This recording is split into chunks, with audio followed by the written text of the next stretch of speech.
찬양을 부르다가 본문으로 이 3절, 본문 3절 말씀이 본문 이 가사의 모티브가 되는 그 찬양을 부어서 이 3절 말씀이 정말 은혜가 되어서 오늘 본문을 찾게 되었습니다. 우리가 두려워하는 날에 무엇으로 위로를 삼으려고 하니까?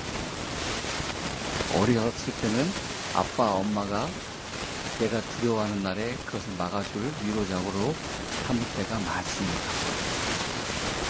또 나이가 들어서 결혼하게 되면은 배우자를 의지하는 자로 삼으려고 할 때도 있습니다. 근데 다 소용이 없습니다. 아시죠? 나이 들어보면 다 알아요. 사람은 의지할 자가 없어요. 그래서 뭘로 또 이제 의지를 잡으려고 하면은 돈을 의지하려고 하는 사람들이 더 많아요. 우리가 두려워하는 날은 반드시 옵니다. 항상 옵니다. 그죠? 길 나가서 운전할 때도 두려울 때 있고요. 두려운 날은 시도 때도 없이 와요. 근데 우리가 과연 그 두려움을 해소시킬 의지할 자로 누구를 선택하냐는 얘기입니다. 1, 2절 보면은 악인들은, 하나님 안 믿는 사람들은 항상 우리를 압제하려 합니다. 하나님이여 내게 은혜를 베푸소서. 사람이 나를 삼키려고 종일 치며 압제하나이다. 원수가 종일 나를 삼키려 하며 나를 교만하게 치는 자들이 많사오니. 항상 그래요. 근데 그거 누가 내 편 들어주기를 바라느냐? 사람이 내 편 들어줘봤자 아무 소용없어요. 내가 두려워하는 날에 주를 의지해야 해요. 오늘 본문의 배경이 있습니다. 이 본문이 언제 다윗이 기록한 시인데, 다윗이 언제 기록한 시인가 하면은 위에 파라글씨로 나와있어요. 다윗의 빅담시 인도자를 따라 요나텔렘으로 가는 맞춘 노래. 다윗이 가드에서 블레셋 주민에게 작품하여. 가드는 블레셋의 수도입니다. 블레셋하고 이스라엘하고는 당시에는 아주 맨날 시도 때도 없이 전쟁을 하는 그런 데였어요. 근데 다윗이 블레셋에 잡힌 때, 특히 블레셋의 수도에서 잡힌 때가 언제였죠? 다윗이 전쟁 중에 블레셋한테 져갖고 포로로 잡힌 경우는 한 번도 없어요. 이때가 언제냐면은 사무엘상 21장 나오는데 사울왕이 남이 아니에요. 자기 부인의 아버지예요. 그리고 자기 제일 친한 친구의 아버지예요. 그리고 자기 군대 장관이었기 때문에 가장 위상사였어요. 가까우게 이렇게 더 이상 가까울 수가 없는 그런 사람이었어요. 그런데 자기를 죽이려고 3,000명의 군대를, 그 당시에 상비군이 있던 시대가 아닙니다. 옆 나라가 쳐들어오면은 그때 군인들을 소집을 해갖고 군인들을 모아서 전쟁을 하던 시대예요. 중세 이후에 상비군 제도라는 게 생겼어요. 근데 이 사울 왕은 다윗 한 명을 잡으려고 3,000명의 상비군을 준비해뒀어요. 늘. 돈도 얼마나 많이 썼다는 얘기입니까? 다윗 하나 잡으려고. 그렇게 다윗을 잡으려고 그러니까 그 좁은 이스라엘 땅에 숨어서 돌아다니다, 광야에 숨어서 돌아다니다가 결국은 내가 이 왕의 손에서 못 도망가겠다 싶어서 어디로 도망가면은 이 왕한테서 좀 피할까? 사울 왕을 피할까? 생각해 보니까 원수의 나라에 도망가에 숨어 있으면 거기까지는 못 쫓아올 거 아니냐.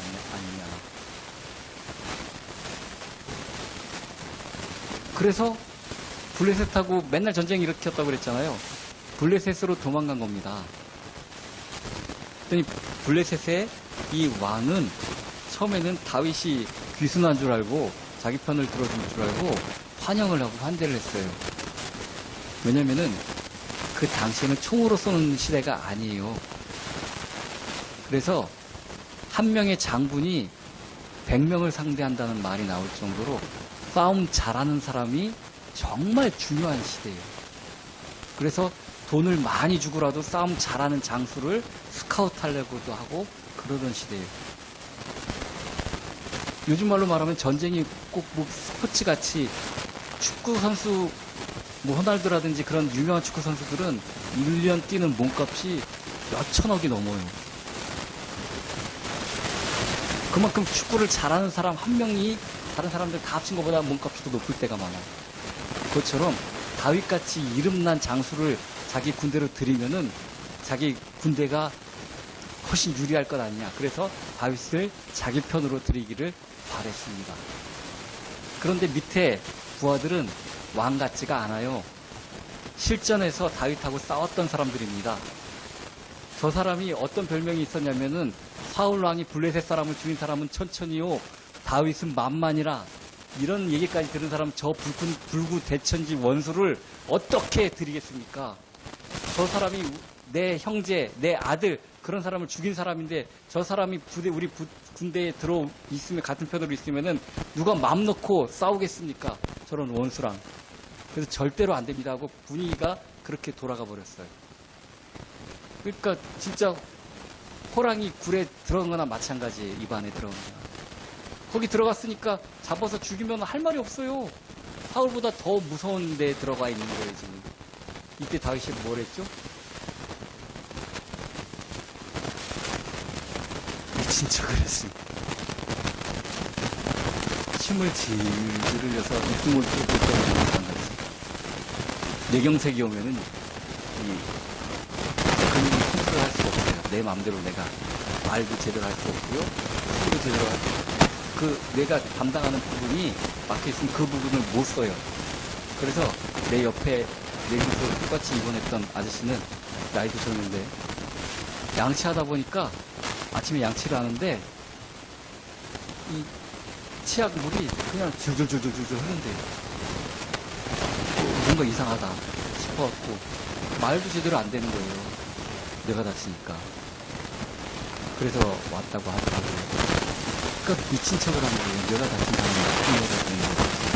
숨을 질질 흘리고 그러고 있으니까 이 장군들이, 야, 이 블레셋에 미친놈이 부족해서 저런 미친놈까지 데리고 왔냐, 이런 말까지 해가면서 그냥 완전히 사람 취급도 안 하고 그 감시가 소홀해진 틈을 타서 다윗이 거기서 도망나옵니다. 그때 지은 시가 오늘 이 시예요. 사울만 나를 죽이려고 했는데 하는 줄 알았더니 와보니까 하루 종일 나를 삼키려고 압제하고 치며 나를 압제합니다. 어디 가나 내 편이 하나도 없습니다. 그래서 나는 오직 주님만 의지하겠습니다. 내가 두려운 날에, 내 생명을 찾으려고 하는 날에 나를 도와줄 게 다른 나라 왕이 아니고, 나를 도와줄 게 힘 있는 누가 아니고 오직 하나님밖에 없습니다 하는 것을 얘기하는 것입니다. 지금 우리가 읽은 개역 개정에서는 하나님이여 내게 은혜를 베푸소서라고 첫 구절이 시작이 되는데, 개역 성경에서는 은혜를 베푸소서가 아니라 긍휼을 베푸소서라고 합니다. 근데 어떻게 보면 그게 맞아요. 영문에서도 머시, 멜시, 나에게 긍휼을 베푸소서 하는 그런 뜻이고, 히브리어 원어를 봐도 헤세드라는 말인데 무슨 자비를 베푸소서 하는 그런 뜻입니다. 이게 특이할 거 없는 것 같은데, 하나님이여 내게 은혜를 베푸소서 하고 시작하는 말이 특이할 것 없는데, 이전에 다윗이들은 이렇게 시작을 안 합니다. 나는 억울합니다. 저들이 나를 공룡을 치고 나는 죄가 없는데 나에게 저들이 억울하게 합니다. 나를 살펴주시고 이 사건에 대해서 재판관이 되셔서 저들을 처단하여 주시옵소서. 이런 기도가 다윗 시의 대부분입니다. 그런데 여기서 처음에 나를 긍휼히 여기소서 하는 그 말은 자기의 잘못을 먼저 시인하고 들어가는 거예요. 나를 살펴서 내 죄가를, 내한테 죄가 있으면 나를 벌 주시고 저 사람들한테 죄가 있으면 저들을 쳐달라고 하는 그 말이 아니라, 내가 잘못했지만, 내가 부족하지만 나를 용서해 주시고 나를 긍휼히 여겨주소서 하는 그 기도의 시작입니다. 이런 기도를 할 때가, 나를 긍휼히 여기소서 하는 기도를 할 때가 또 한 번 있어요. 56절, 56절 말고 그때가 언제냐면은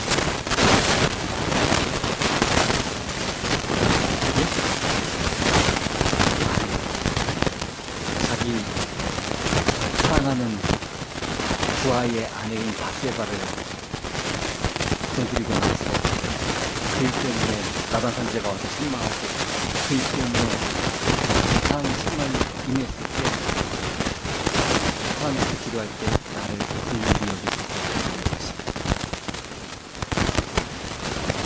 우리는 근데 하나님이여 나를 오늘 제목을 긍휼히 여기소서, 내가 뭘 잘한 줄 알아요.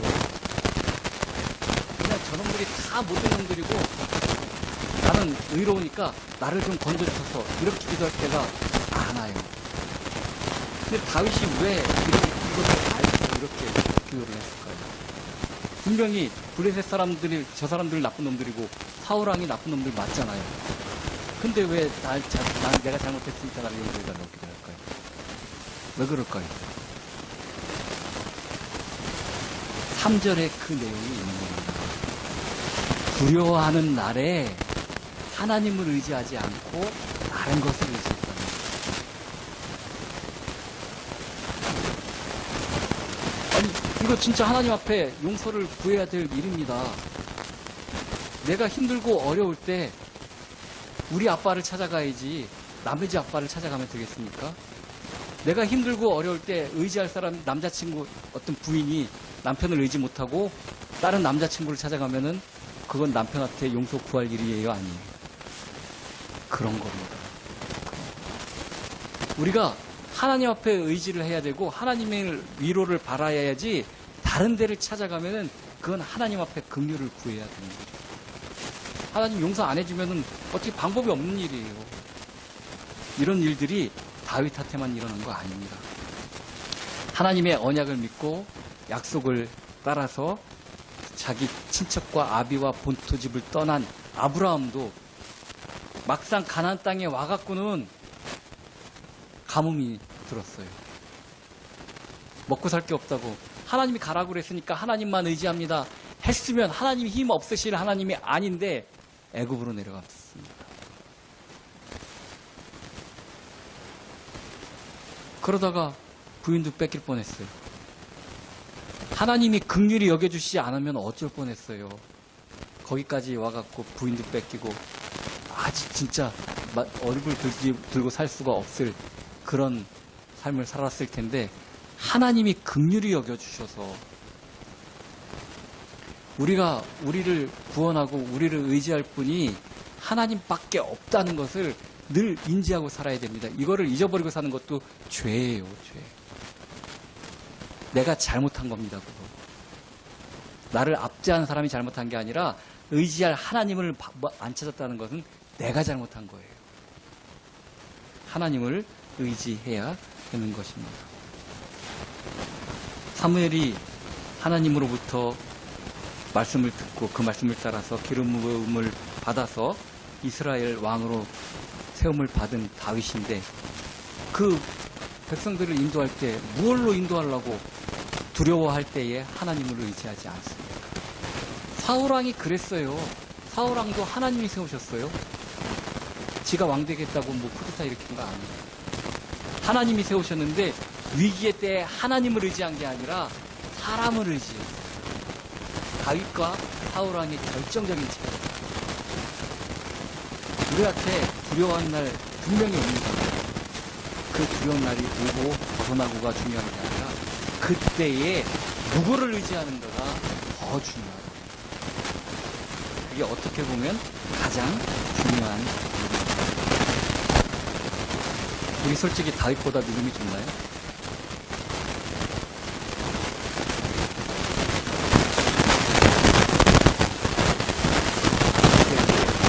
운전하는 것도 차 안에서 운전하는 거랑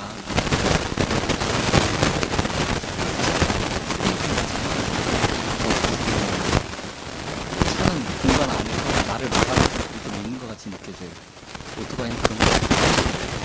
그냥 바람을 맞아가면서 내가 차지 미끄러지면은 그냥 죽는 거예요. 옆에 차가 그냥 들이받으면 그냥 죽는 거예요. 그런데 노출돼서 그렇게 갑니다. 그러니까 두려운 마음. 세상을 우리가 안전하게 살고 있는 거죠. 우리 이거 막아주고 있는 거죠. 어려서는 엄마가 막아주고 아빠가 막아주고. 금방 알게 돼요. 아빠 엄마가 똑같은 인간이고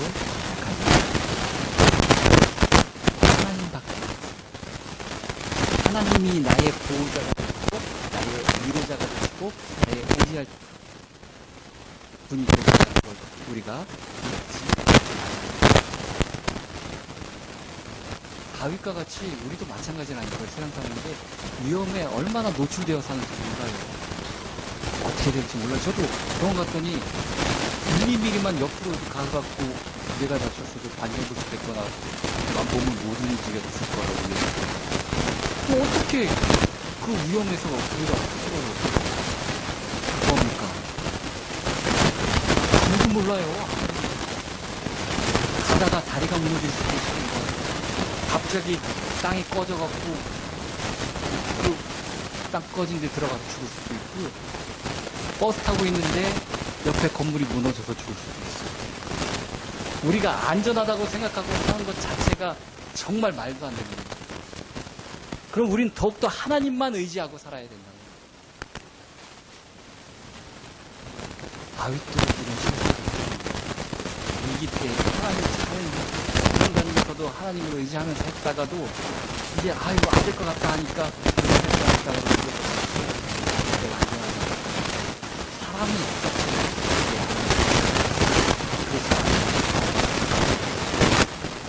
내가 믿고 의지했었던 사람이 그 사람이 나에게 가장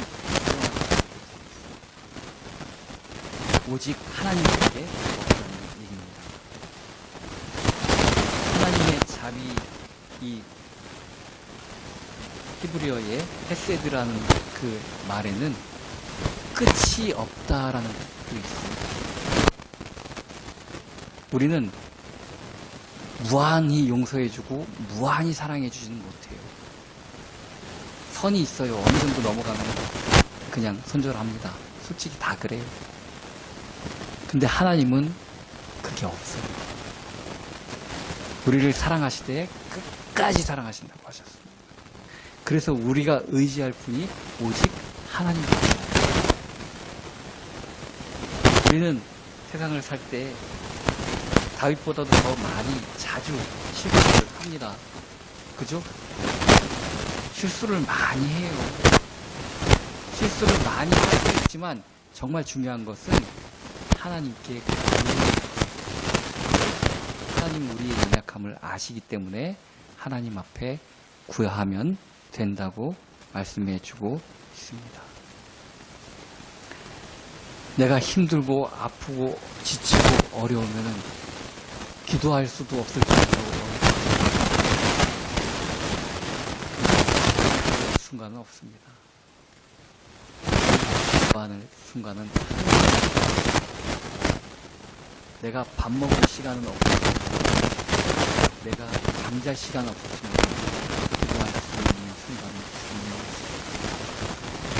기도해야 우리가 삶을 내가 두려워하는 날에 내가 주를 의지하고 우리가 두려워하는 날에 걱정하는 시간을 주어진 게 아니라 주님을 의지하라고 하나님이 그 시간을 주셨다는 것을 잊지 마시기 바랍니다. 우리에게 긍휼을 베풀어 주시옵소서. 이 기도를 할 수 있는 게 얼마나 고마운 일인지 몰라요. 하나님은 우리를 끝까지 사랑해 주십니다. 우리를 긍휼히 여겨 주십니다. 우리의 기도를 들어 주십니다. 주님을 믿고 주님을 바란 저와 여러분이 되기를 예수 그리스도의 이름으로 축원합니다.